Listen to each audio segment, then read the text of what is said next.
family-friendly station.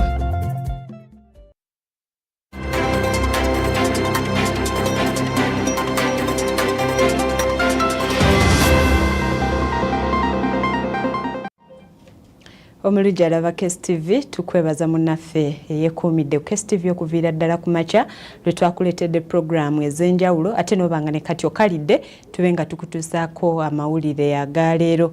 Ndi muzzukulu wa Nsambanet Namatovu nga ndi ne munnange Hasifa Namanda bwe tugenda okuba nga tutambula okutuukira ddala ssaawa 3 ez'ekiro kya leero. Tukuleetedde amawulire ag'enjawulo omuli n'entula za Paalamenti mu bitundu eby'eggulu ezifundikiriddwa olunaku olwaleero. N'olwekyo munnaffe tosaana kugasubwa katujje tugakuwe mu bujjuvu.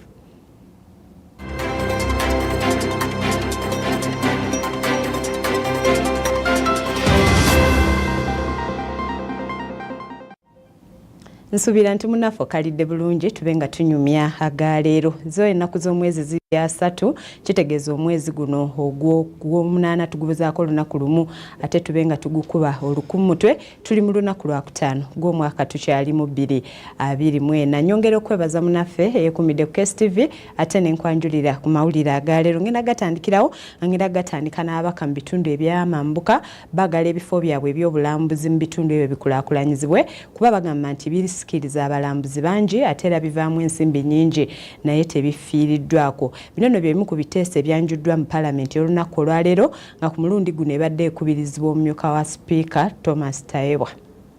Ziweze ennaku 3 ng'ababaka bali eggulu awayindira entula za Paalamenti ezaafulumizibwa ebweru ng'olutula lw'olwaleero lukubiriziddwa amyuka Sipiika wa Paalamenti Right Honourable Thomas Tayebwa nga lwetabiddwamu n'abayizi b'essomero lya Credo Nursery Primary School erisangibwa mu kibuga ggulu nga bano baweereddwa omukisa okutuulako mu lukiiko lw'eggwanga okulaba engeri ababaka gye bateesaamu. Olunaku olwaleero ensonga ezisoosowaziddwa kuliko ez'ebyobulambuzi, ebyenjigiriza, obutonde bw'ensi, ebyobugagga eby'omu ttaka kw'ossa n'endala ng'omubaka omukyalo wa disitulikiti ey'Ebugweri Honorable Rachel Magoola agamba nti abantu b'omu mambuka bateekeddwa okwenyigira mu kukulaakulanya ebifo byabwe ebyobulambuzi mu kifo ky'okusaba bikolebweko ebintu ebiva ebunaayira. So you're talking about toilets, you're talking about paintings, bring modern paintings. Without the actually painting those, there will be something important.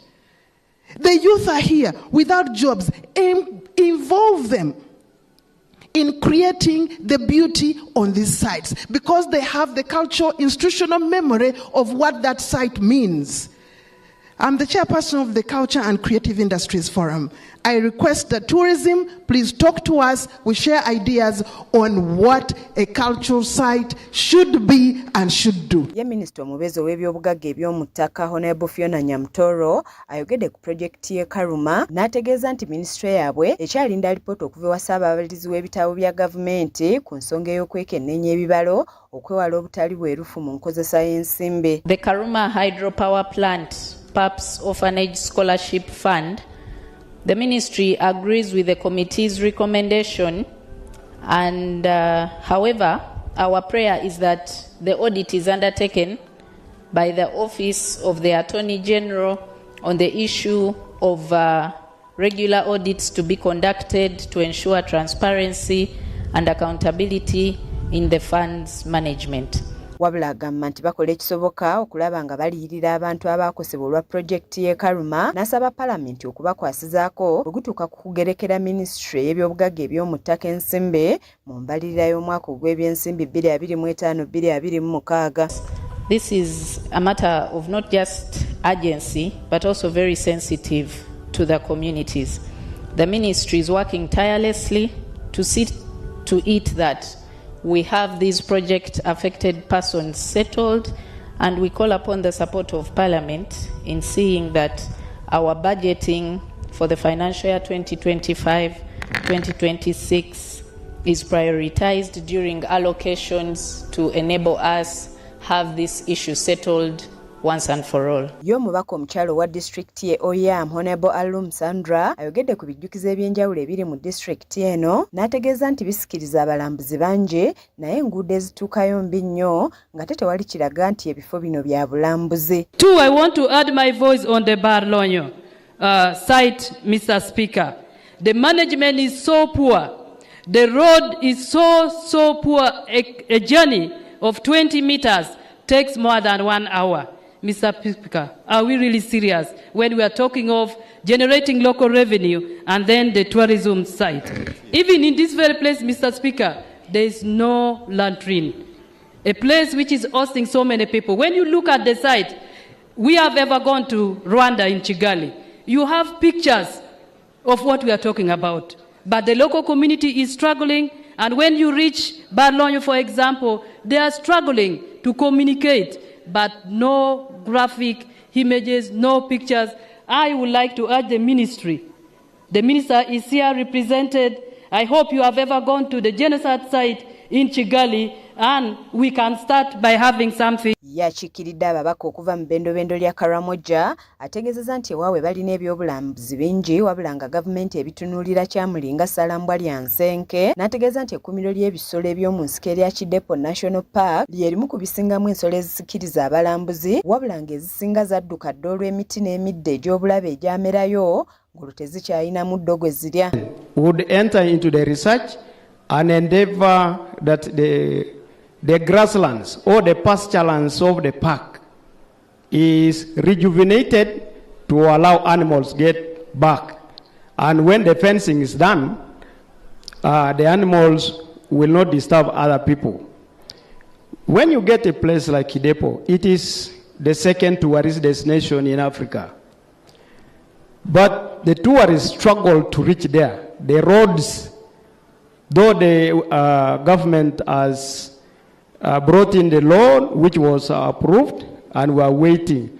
We would wish that could be done such that the tourists can reach. Wow, zeze ensonga eziri eggulu. Tugenda kuba tweyongerayo n'emboozi endala ekwata ku bibadde mu lutuulo olusembye eggulu naye yo nga tukyavuddeyo tugenzeko e Matuga nga poliisi yaayo ekutte omu ku bavubuka beesanze mu ssomero lya Wonna Primary School nga kigambibwa nti bano abasomesa mu ssomero lino okuli abakyala n'abaami babadde beenyigira mu bubbi bwa boodabooda. Eno esanzeyo namba plate za pikipiki kw'ossa ne pikipiki nga n'omuvubuka ono akwatiddwa okugenda ayambeko poliisi mu kunoonyereza. Polisi Matuga ezinzeeko essomero lya Wonna Nursery and Primary School ku bigambo okuba nti abasomesa ku ssomero lino babadde bamaze ebbanga beenyigira mu bubbi obwa boodabooda obususse nnyo mu bitundu by'e Matuga. Bulijjo tumanyi ng'essomero kumbe babbira mu bisi abaleeta abateeka omu so tusanzeewo n'abapuleti nyingi nga 15 kudda wagone nga tusinga wano mu woofiisi y'essomero lino. Kino kiddiridde abatuuze okwemulugunya ku basomesa ku ssomero lino nga poliisi olubadde okutuuka abasomesa bataddeko kakola tondeka nnyuma nga abasirikale bakutteko omu ayambeko poliisi mu kunoonyereza.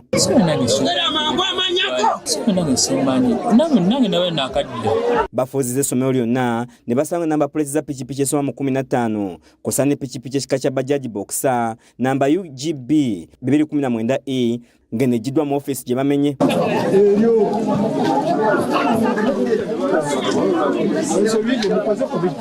Defense w'ekyalo Peter Kanyeka agamba nti abatuuze bamaze ebbanga nga beemulugunya ku basomesa b'essomero lino ekibawaliriza okukwatagana ne poliisi bazingeko ekifo kyonna. Tuwuliziganyiza n'abatuuze ababeetoolodde ne batugamba nti bamaadamu babadde nga be bayimiriza ku biki nga beetaaga okubatwalako kati nga bwe babatwalira bamaasita bo ne bakola obwawe gamba nga bo bajjanga abaagala transport kumbe bo batwala bali mu ttambu. Ye mmeeya w'Egombe Ronald Kasirifu Kabembula akubiriza abazadde okufaayo ennyo ku masomero gye batwala abaana n'asaba n'abaminisita ebyenjigiriza okwongera amaanyi mu kulambula amasomero. Ate ne bakama baffe ab'ebyenjigiriza nkakasa nabo bagenda kulondoola okulabira ddala kiddala ekibadde kigenda mu maaso mu kiseera kino. Naddala ebiseera bino ebya holiday biba biseera si byangu nnyo. Nja kusaba nannyini masomero bonna we bali bambi tugezeeyo nnyo okulaba nga security ebeera kyekimu ku bisookerwako naddala mu biseera bino ebya holiday. Omwogezi wa poliisi mu Kampala n'emirwano Patrick Onyango akakasizza bino n'ategeeza nti batandise omuyigo gw'abadduse n'okunoonyereza ku nsonga eno. Poliisi e Matuga waliwo omwami gwegombyemu obwana ekigambibwa nti batereeza anti yabbye piki omwami ono katakumiddwa poliisi y'Amatuga. Waliwo piki gye babbye ne bajja nga babalondola. Mu kulondola okwo ne batuuka ku ssomero limu awo Matuga ku kito ne bazingako banannyini piki. Kiza Peter yakusakidde eggulire lino ku Kstv Agaleero. Ekiri e Kampala ne Uganda olemwa kubanga kati otwala omwana ku ssomero ng'olowooza nti omututte kuyigirizibwa kumbe bagenze kumubangula mu byakubba pikipiki. Eyo nga tuvuddeyo wakati ng'ensi yonna ekuza wiiki y'okuyonsa abaana, abakungu okuva mu minisitule y'ebyobulamu beegattiddwako ab'ebitongole by'obwannakyewa okulaba nga bakubiriza bamaama okufuba okuyonsa ennyo abaana baabwe basobole okukula obulungi. Wabula bano boogedde ku baana b'obuwala bafuna embuto nga bato nga bagamba nti bano tebaba na kirungo mu mabeere kiyamba mwana kukula, ne basaba abazadde bulijjo okulambikanga abaana baabwe okwewala abaana abato okuzaala nga tebanneetuuka. Bamaama bangi bafiira mu ssanya ssaako n'abamu okufuna obuzibu obutali bumu ne bubalemesa okuyonsa abaana baabwe, ekyawaliriza ab'ebyobulamu okutandikawo ebifo awaterekebwa amata g'amabeere agaba gaweereddwayo bamaama okuyambako kwabo abatalina busobozi bwa kuyonsa. Leero abakulu okuva mu minisitule y'ebyobulamu bakwataganye n'ebitongole eby'enjawulo okujaguza sabbiiti y'okuyonsa nga Dr. Daniel Kyabayinza nga ye kamishona okuva mu kitongole kya Public Health mu minisitule y'ebyobulamu ategeezezza nti Uganda erina amalwaliro 3 agalimu ebifo awaterekebwa amata g'amabeere. Ekyokubiri twogedde ku malwaliro 3 agataddewo okugamba nti twagala abantu batandike okugaba nga bwe tugaba omusaayi, naye kati bano bagenda kugaba mata ag'abaana abaakakola ki agakuzaalibwa amabeere. Amata ago tugategeke mu mategeke tuyise banks, milk banks. Tulinawo banks 3 kati, ery'Embale Regional Referral Hospital, Nsambya Hospital n'eddwaliro eryokusatu lye tulinawo. So amalwaliro 3 mu Uganda agakatandika. Asiimibwa maama abawaayo amata gano, wabula n'ategeeza nti kaweefube gavumenti gw'eriko mu kiseera kino wakulaba nga bassaawo ebifo ebirala kiyambeko omwana omuwere okuweebwa amata ag'enkizo era amalungi ku lw'enkula ye, ng'alaze obukulu bw'okuyonsa obulungi omwana omuli okuzimba obutofaali obulwanyisa endwadde ssaako n'ebirala. Ffenna twetaaga okwenyigiramu kubanga okuyonsa kulina emiganyiro mingi eri bamaama n'eri n'abaana n'eri n'eggwanga, nti abaana abayonsebwa bakula bulungi, tebalwala ndwadde za lutentezi, ate basoma bulungi, ne bamaama bafunawo enkwatagana no relationship wakati waabwe n'abaana nga enkwatagana yegenda mu maaso bbanga lingi.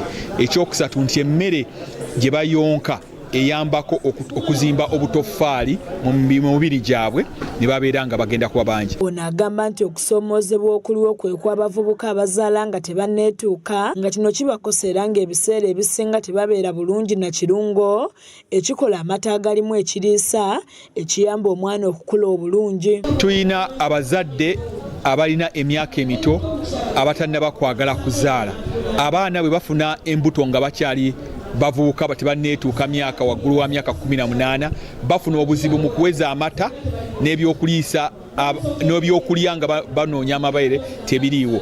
Twagala nnyo okulaba nti abazadde bafuba okwagamba abaana baabwe obutazaala nga bakyali bato. Rita Kabanyolo nga yakulira ekitongole ekirwanyisa enjala ekya Action Against Hunger mu Uganda agamba nti Besira baalisa mu nkambi z'abanoonyi b'obubudamu kubanga bamaama abaliyo tebayonsa bulungi baana, ng'asuubiza nti bakwongera okukwatagana ne minisitule y'ebyobulamu okudduukirira bannakazadde b'eggwanga naddala mu disitulikiti ya Jumani ne Kiryandongo. Most of our work is in refugee settlements and refugee hosting districts, and these banks are not there in those communities, and we all know that refugee mothers have special challenges that are unique to them as refugees. They are even struggling to find food for themselves, so it becomes very difficult for a mother to even have sufficient breast milk for their child.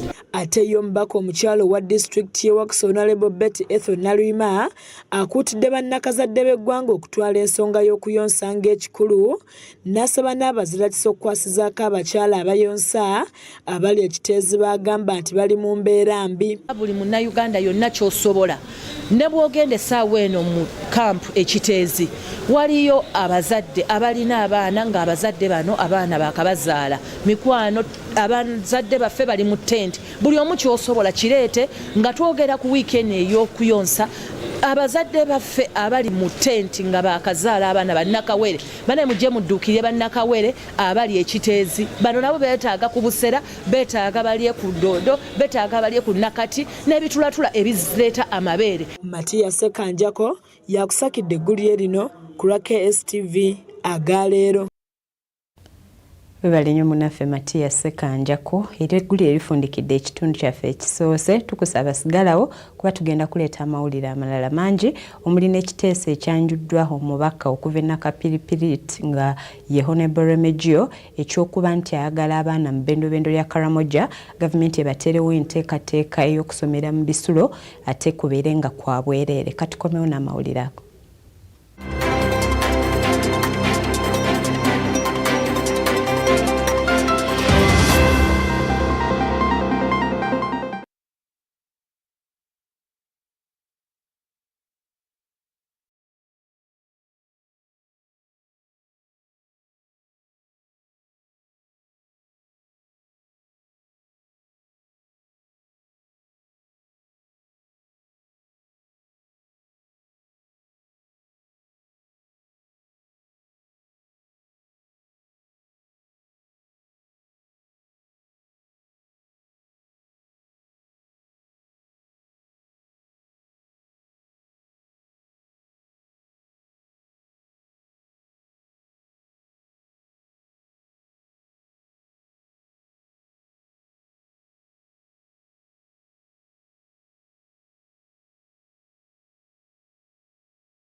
Tukwanjulira Buganda Land Board ekitongole kya Ssaabasajja ekyakwasibwa obuvunaanyizibwa okuddukanya ettaka ly'Obwakabaka lyonna. Oyagala kuwandiisa kibanja kyo, kusasula busuulu oba kanzu ya Kabaka, oyagala kugaba kibanja, kukipunta oba kukyawuzaamu, tutuukirire ku matabi gaffe ageetoolodde eggwanga lyonna okuli ery'e Masaka, Mpigi, Mubende, Luweero, Nansana, Ndejje, ku Muganzirwazza ne Masengere. Okumanya ebisingawo tukubire ku ssimu etali yakusasulira noti 8 noti 140 oba noti 393 263 742 ne noti 4 271 921. Buganda Land Board, nyweza obusenzeewo kati.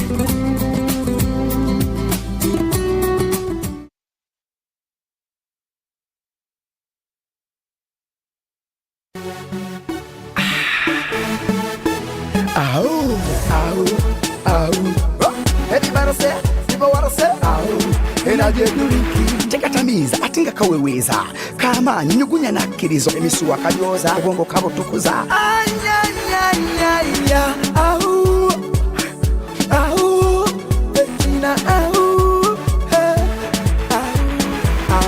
enaje drinko ako kakuwa amanyi stamina drinki abasajja kapete keriyanaiza kakukirya linga wenna kakolebwa bali ntumye Apple Research Clinics kafune mu maduuka wonna ne supermarkets.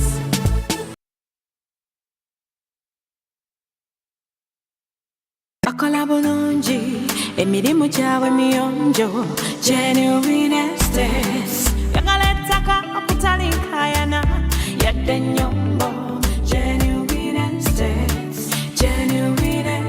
oyagala ennyumba ey'ekirooto kyo factory oba z'abapangisa faamu yakulimirako oba yakulundirako kyogere tukikuwe n'ekyapa mu ngalo tulina ettaka mu bibuga n'ebweru w'ebibuga ffe wano ku Genuine Estates Uganda Limited tupima amataka n'okkuba pulaani z'amayumba tusangibwa mu tawuni y'e Wakiso ku Genuine House Hoima Road tufune ku 039 oba 0759 tukolere wamu oganyulwe kinene.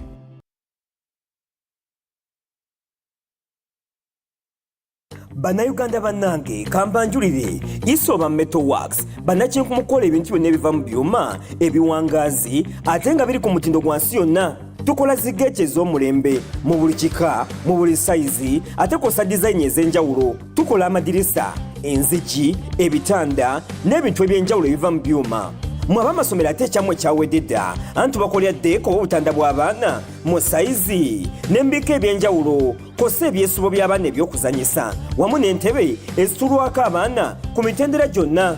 Tukyali katwe ku workshop yaffe mu kibuga ky'eggwanga Kampala okulira na BMK House oba otukwire ku simu zaffe zino wammanga okumanya ebisingawo noti 776 noti 45 551 yeffe ba Isoba Metal Works.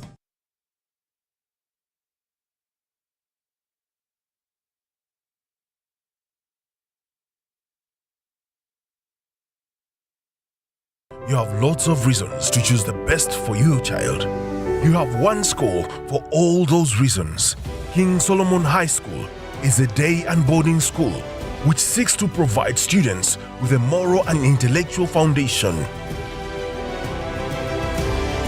We have qualified teachers, qualified medical personnel, a well-equipped library in a good environment. We have spacious dormitories and a standby generator. Our students' health and meals are well catered for. At King Solomon Schools, we believe in talent and skills development, which makes our students excel in the competitive world. We have both O and A level with arts and sciences and a well-stocked laboratory for our young geniuses to experiment.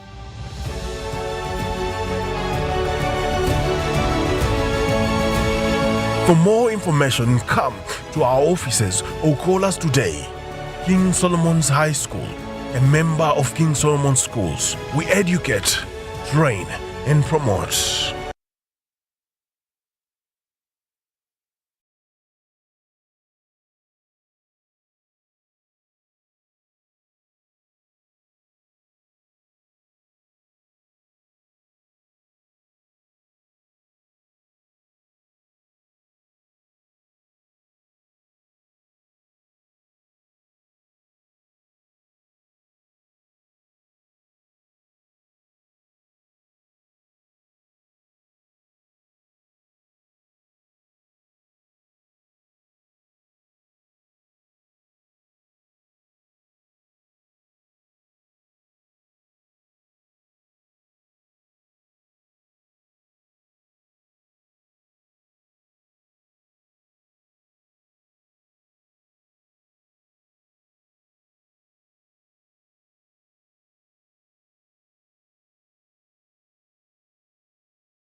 ne Kasolo okuba olukuŋŋaana mu paaka enkadde ekyotera abantu ne bamuloopera Ssebuguzi olw'okubalyako ssente ze baali bamaze okujja mu bbanka. Kigambibwa nti Ssebuguzi buli muntu gwe yateekanga ku lukalala lw'abo abalina okufuna ssente yamuwolekeranga mu bbanka, ng'omuntu olwafunanga akakadde ka ssente olwo ng'asooka muwaako zize ziri wakati w'emitwalo 2 n'3. Minisita Kasolo awuniikiridde abantu bwe bamuloopedde bino era babiwandiise ku lupapula olw'okutya Ssebuguzi okubamanya, ng'olukunyiziddwa asoose kwegaana olwo Minisita Kasolo n'asoma erinnya ly'omu ku bawandiise ng'onaavuddeyo n'amulumiriza olwo amaaso ne gamukanuka.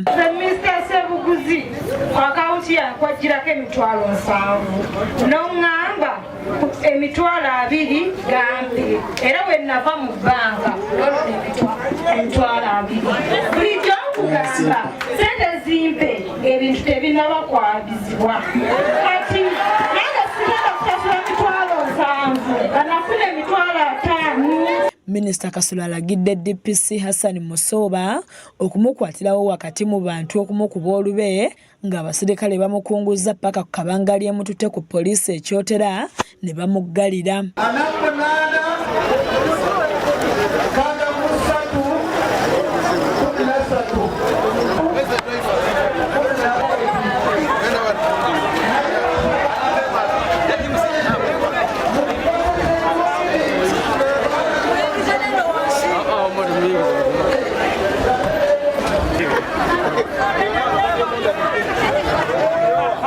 Mu ngeri yemu Minisita Kasolo akunyizza ow'omuluka guno Paul Mugumya olw'okwezibika ssente akadde kalamba gavumenti zeewa akakiiko k'omuluka akalondoola enkola ya Parish Development Model, ng'ono naye asoose kwewozaako ng'agamba nti ssente azibawa wabula ab'akakiiko bamulumiriza nga bagamba tabawanga wadde 10. Mukama wange batuwa nusu mutwalo buli mwezi ssebo. Chief ozijjawa zobawa buli mwezi siba kiri ssebo yokoloti buli myezi 3 buli mwaka afuna emitwalo 2 onaleko ono byaliko ali ku bibye sebo ffe situlabanga kakuli okujjako tweyiya bweyiya.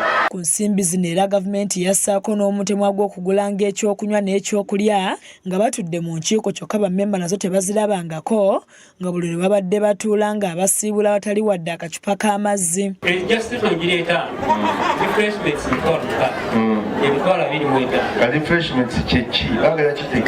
Ebyokunywa n'ebyokulya singa tukola mu lukiiko kati bakalyayo emirundi emeka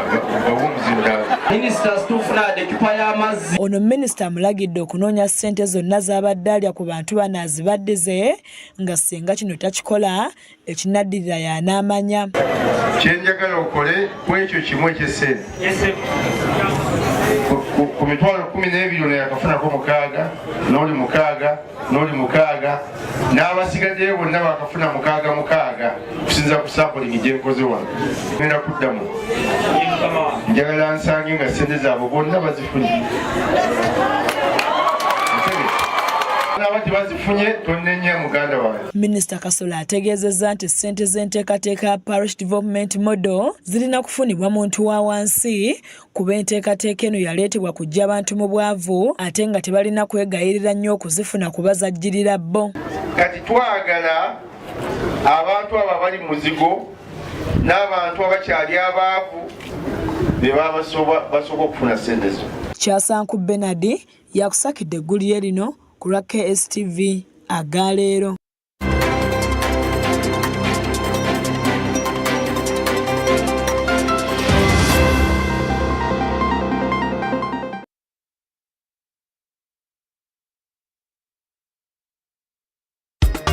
abajje Viki ffe tusinga mu byamataka ffe tusinga ffe abajje Viki Properties Limited banno ddala mu kutunda plots mu bitundu ebyenjawulo ate nga nteeketeeke zirina n'ebyapa byesigika. Hohohoho tulina n'amataka ag'okulimirako gwayagala okulima n'okulunda tweyune. Ennyumba ez'okugula n'okupangisa nazo tuzirina. Tukuba pulaani n'okuddaabiriza amayumba n'ebizimbe ebikadde era n'okuzimba. Tugoba ku biwandiiko by'ettaka saako n'emmotoka empya tuzirina. Tusangibwa Nansana Koyima Road awo ku Post Bank opposite Total Nabweru. Atwetaaze kuba ku namba z'essimu zino wammanga noti 759 noti 27241 oba noti 756 noti 71423 abajeviki ffe tusinga mu byamataka ffe tusinga.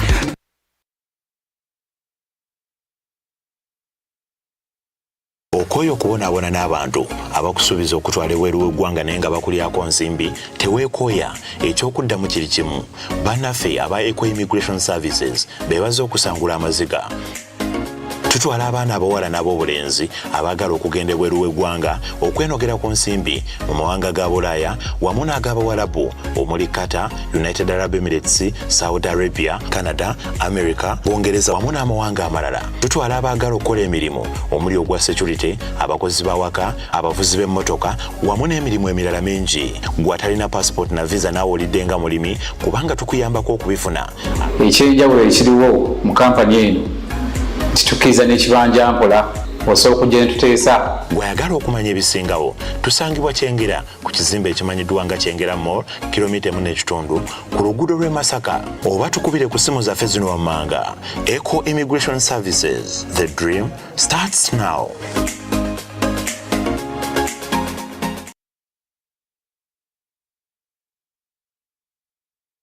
Muzadde munnange teri kya muwendo ky'osobola kuwa mwana wo kisinga mulimo gwa mutwe. Abia Skills Institute ekyengera wa Kimese Road, ssomero lya Dandi Boarding erina buli ekyetaagisa kyonna okusobozesa omwana wo okufuuka omukugu mu mirimu omuli courses nga building and construction, metal fabrication, plumbing, journalism, business administration, hairdressing and cosmetology, secretarial studies, hotel and institutional catering, electrical installation, motor vehicle technology ne courses endala nnyingi nnyo ku mutendero gwa diploma ne certificate nga zisomera emyaka ebiri gyokka. Okumanya ebisingawo yitira ku 0793 oba 0705 79 17 ne 0751 Abia Skills Institute ekyengera wa Kimese Road.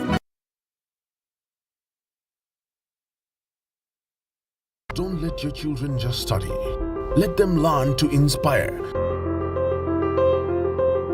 At King Solomon's Junior School, children are exposed to a global experience with innovative methods of teaching that focus on discovering your child's true potential. A well-stocked library that ensures that the child's mind is exposed and transformed through reading. We are a day and boarding school fully registered by the Ministry of Education and Sports. The boarding section has clean and spacious dormitories.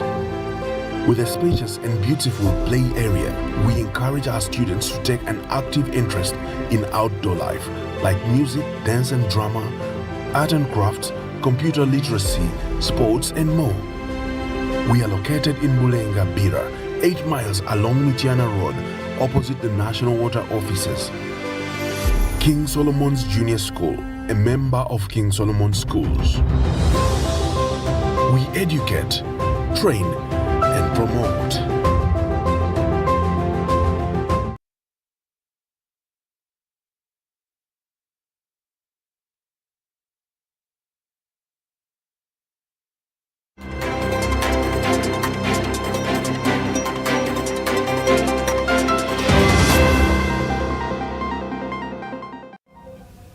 Tukwebaza munaffe akyatambula naffe tuli mu kitundu kisembayo ekyokusatu era nga kyekigenda okuba nga kifundikira amawulire aga leero. Ngenda kitandika n'ababaka mu bendobendo ly'amambuka baagala gavumenti egunjeewo enkola ey'okusomesa abaana b'e Karamoja mu masomero g'ebisulo, enkola eno ebeere nga ya bwereere ate nga ya buwaze eri buli omu. Bagamba nti kino kyakuyamba okumalawo ebizibu enjolo ebifumbekedde mu bendobendo lya Karamoja. Ekiteeso kino kyanjuddwa Honorable Remigio Akia okuva mu district y'e Nakapiripiriti.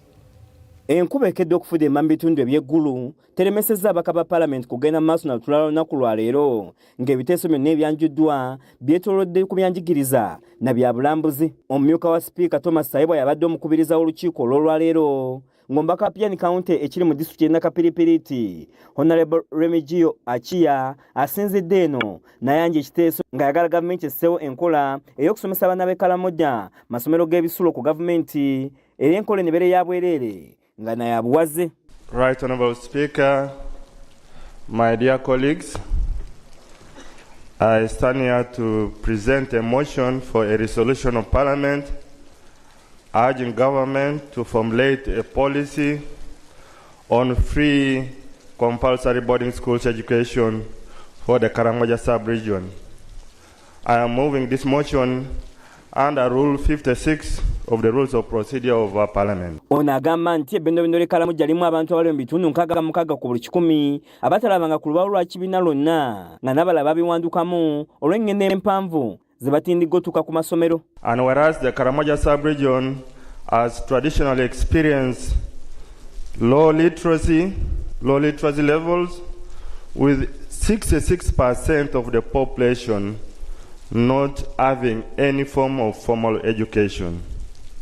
High school dropout rate, which is largely attributable to the high school dropout rate caused by the inability to afford scholastic materials, the lack of supportive school feeding program, the long walking distances, the cultural chores like livestock farming, digging, and historical injustices against the Karamoja sub-region. Agamba nti abaana abawala bazaala bato kosa obubbi bw'ente ku mudumu gw'emmundu n'ebirala nga bw'akyasabye abaana ab'obulenzi basomesebwe kiyambe okumalawo n'okukendeza emmundu eziri mu bantu aba bulijjo. Ono awagiddwa ababaka banne okubadde omubaka omukyalo wa disitulikiti Napark Honorable Nakutu Faith ng'ono ategeezezza nti abakyala mu Karamoja be bavunaanyizibwa ku mbeera y'amaka ate nga tebasobola kumatiza baamu nga y'ensonga lwaki abaana e Karamoja bangi bali ku nguudo. I stand to second this motion to give access to free and compulsory education to all the children in Karamoja. In Karamoja, the biggest burden of household welfare is shouldered by the women. She must ensure that there is food, she must ensure there is a home, and she must ensure that the children go to school. So you can imagine the burden our women are carrying. When she is overwhelmed, the children automatically support her. They become laborers. The rate of child labor in our region is so high. When they are overwhelmed, they end up in the streets begging. The children do it to support their mothers. Ono bw'atyo asabye babaka banne okuwagira ekiteeso kino kiyambe okutikula kwa maama omugugu gwe balina ogulabika okuba nga gubazitoweredde. I support this motion and I appeal that you support us in this one, honorable colleagues. When you do it, you will liberate not just the children who cannot access an education at the moment, but also the women, so that they will be able to focus their energy on the other welfare needs. Because the burden of tuition, in addition to what they are already carrying, is too much. I plead with you, colleagues, that we allow this to pass. It will be good for the region. Yombaka akiikirira abantu ba Agago County nga ye Annual Richard agamba nti omuze gw'okubba ente kikyali kizibu kinene ekisaana okukolwako ng'ategeeza nti singa Abakaramoja basomesebwa kino kyakuggwaawo. Right Honourable Speaker, the rustlers has caused a lot of suffering on the people of Acholi, especially in the districts of Agago and Kitgum. Economic activities has been disrupted, and Right Honourable Speaker, we need a comprehensive and sustainable solution for the cattle rustling. Right Honourable Speaker, you will never be at peace when your neighbours are not at peace. Right Honourable Speaker, education is the only comprehensive and sustainable mechanism to put an end to cattle rustling in the region of Karamoja and Acholi sub-region. Ye minisita ombezo b'enjigiriza ebisookerwako Honorable Joyce Moriko Kaduchu agamba nti abaana bali masomero mu bitundu eby'omumambuka batono nnyo boogeragana ebitundu by'eggwanga ebirala. The distribution for northern region, Acholi.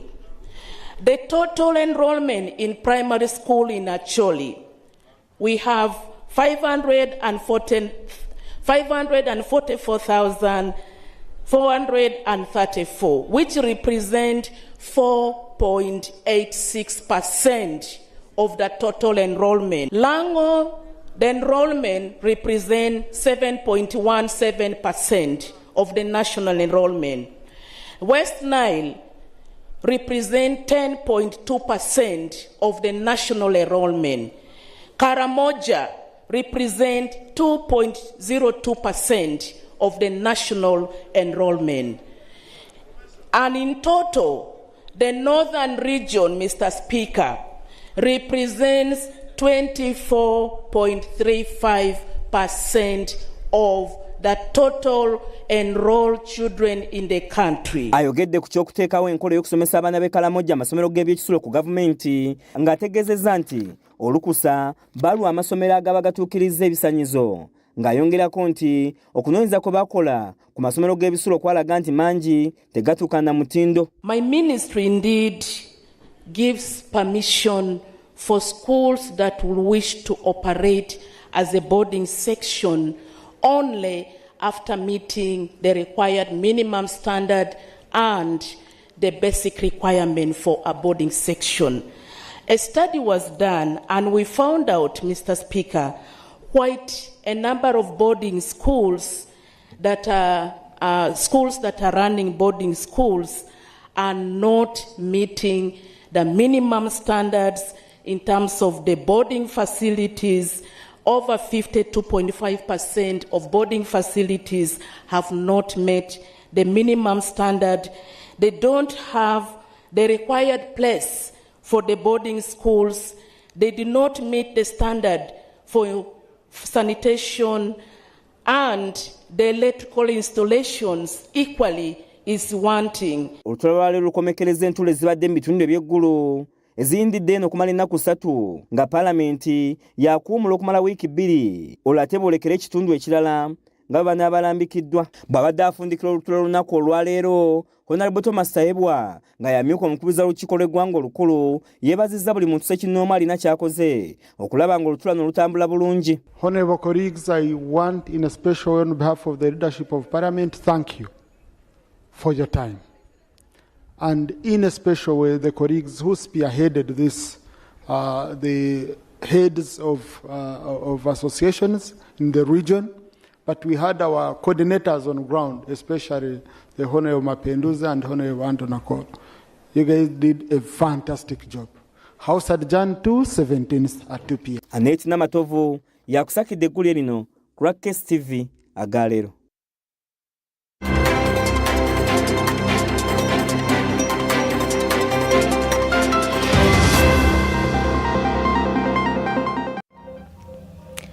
Bulijjo akadde ke katuliro ow'ejjokolera kubanga kati mu kiseera kino tulina ate okuleka okusaba okuyita mu kiro kugende maaso olw'ensonga nti abaddu ba Katonda era abaweereza ba Mukama baatuuse dda mu kkanisa ya Good News ate kukutwala mu maaso mu kusaba okuyita mu kiro. Mbadde muzzukulu wa Nsamba Aneti Namatovu nga mbadde wamu ne munnange Hasfan Namanda Branch ayamba kubakozesa olulimi olw'obubonero. Tugenda kuddingana lunaku lwa nkya ssaawa 2 okutuukira ddala ssaawa 3. Katukuleke ogende maaso n'okusaba gwe munnaffe ajja wano sambyako kuba ekintu eno kyakutte dda.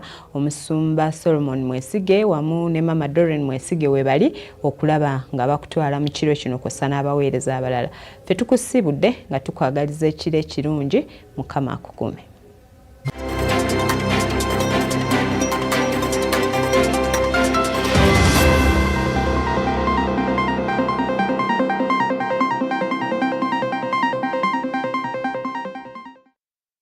Omusomi waffe ayambaziddwa Hajjat Sarah Bridals abakugu mu kutuusaako engoye z'emikolo eza buli kika. Tusangibwa ku Ssekaziga